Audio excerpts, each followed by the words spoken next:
Hello guys, what's up? Magandang hapon sa inyong lahat o tanghali pala. Tara guys, biyahe na tayo.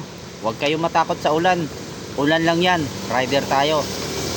Dahil need natin bumiyahe para kumita. Kapag pag di tayo pabiyahe, wala tayong kikitain. Kaya huwag kayong matakot sa ulan. Ulan lang yan.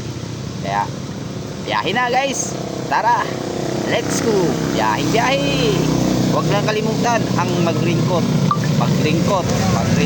at magsuot ng buta para hindi kayo magkaroon ng lipto ngayon dahil uso ang lipto pag may baha. Kaya guys, ingat, bye bye, let's go tayo, let's go, biyahe para may kita kaysa tumambay sa bahay walang kita. Kaya habang may biyahe lang, huwag matakot sa ulan. Yun lang guys, God bless at ingat, bye bye.